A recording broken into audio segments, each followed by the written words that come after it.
تو اصل سکون اگر خدا نے کسی چیز میں رکھا ہے تو سکون محبت کے اندر رکھا ہے۔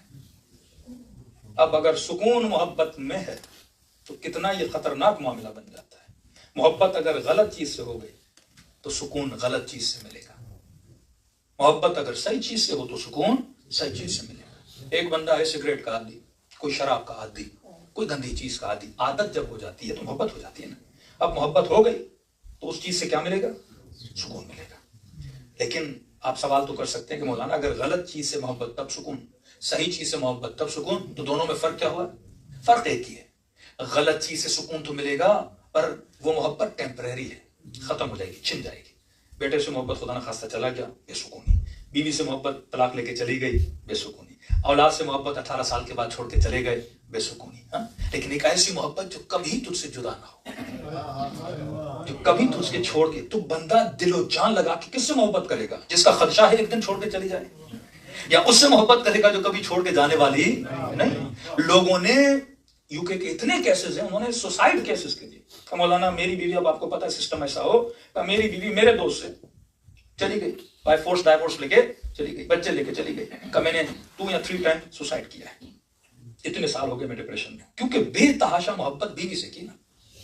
جس دن چھوڑ کے چلی گئی بندہ تباہ ہو برباد ہو گیا، کیونکہ ساری محبتیں اور ایموشنز اور احساسات اس نے اس کے لیے رکھے تھے۔ جس دن گئی تو چیزیں ختم ہو گئی۔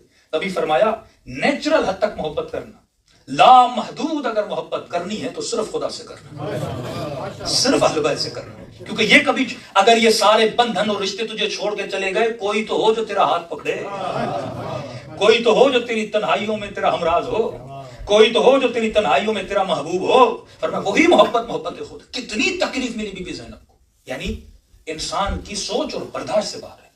بھائی، بچے، بھتیجے، سب کچھ نظروں کے سامنے کاٹ دیے گئے، لیکن کتنا سکون ہے زندان شام میں جب مصلی عبادت پر آتی ہے، جب وہ تخت پہ بیٹھ کے پریشان ہے، وہ تخت پہ بیٹھ کر بے سکون ہے، اور بیوی کے ہاتھوں میں زنجیریں ہیں لیکن سکون کے ساتھ کھڑی ہے۔ دشمن کو اس عمل سیدہ زینب سے اور زیادہ اسے غصہ آ رہا تھا کہ ہم آپ کو تکلیف دینا چاہتے ہیں لیکن آپ کے چہروں پہ اطمینان، آپ کے چہروں پہ سکون۔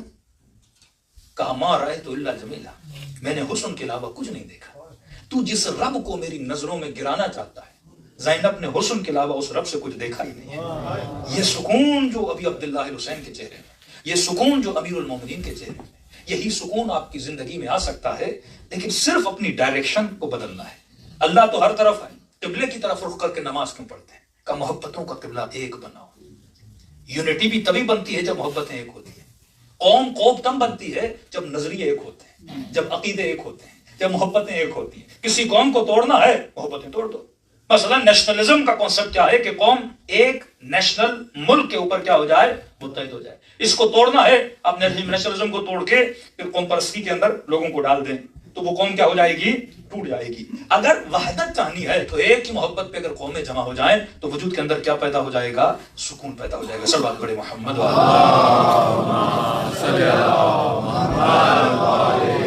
بس ایک میسج اور پیغام، کیونکہ اعمال بھی ہیں، نہیں چاہتا وقت زیادہ ہو، پھر دعا کمیل بھی شاید پڑھی جائے گی اور ہماری دعا تھوڑی لمبی بھی ہوتی ہے، تو اسی لیے میں تھوڑا سا مختصر کروں گا۔ ایک میسج کہ آپ لوگ جو ان کنٹریز میں آئے ہیں، سب سے پہلے یہاں آپ اپنی جو یہاں رہنا چاہتے ہیں فور لانگ ٹائم، اپنے بچوں کو، اپنی نسلوں کو یہاں بڑا کرنا چاہتے ہیں، امیر کیا فرماتے ہیں کہ مومن کی نشانی، عقل مند کی نشانی اس کا انتخاب۔ مطلب میں نے انتخاب کیا کہ میں نے ہالینڈ میں، نیدرلینڈ میں رہنا ہے۔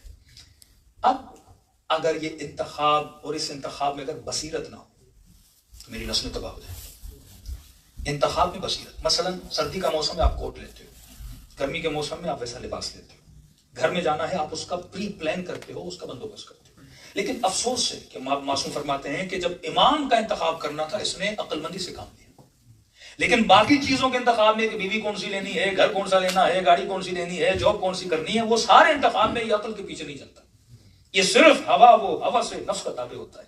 پھر زندگی کے آگے جا کے یہ پچھتاتا ہے۔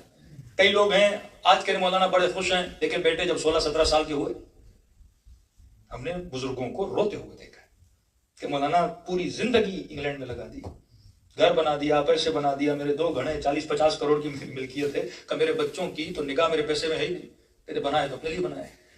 یہ پاکستان میں ہوتا ہے کہ بچے اپنے والدین کے مال میں آنکھ لگاتے ہیں کہ بابا جائیں گے تو اتنا عرص ملے گا۔ یہاں تو وہ کانسیپٹ بھی نہیں ہے نا، گورنمنٹ ہر چیز دے رہی ہے، بچہ کہتے اپنا کماؤں گا، آپ کو رہنا ہے تو اس گھر میں رہیے، پورا سافٹ ویئر اس کا کیا ہے، الگ ہے۔ 16 سال کے بعد لوگ پچھتاتے ہیں، کیوں؟ کیونکہ اس وقت نہیں سوچا تھا کہ ہم اس انوائرمنٹ میں آ رہے ہیں، ہم نے اپنی نسلوں کو پروان کیسے چڑھانا ہے۔ جب تک بصیرت نہیں تو مومن کیسا، بصیرت نہیں تو علی والا کیسا؟ جب کسی چیز کو انتخاب کر رہا ہے لیکن اس کے سائیڈ افیکٹ کو نہیں دیکھ رہا، کسی چیز کو چن رہا ہے لیکن اس کے سائیڈ افیکٹ کو نہیں دیکھ رہا، تو فرمائے بے وقوف، اٹھا کے قیامت میں اٹھایا جائے گا۔ مومن تب بنتا ہے جب سلمان والی بصیرت ہو، ابو ذر والی بصیرت ہو، ہور والی بصیرت ہو، زہیر والی بصیرت ہو۔ بصیرت نہیں تو امام زمانہ کا ماننے والا کیسے ہو؟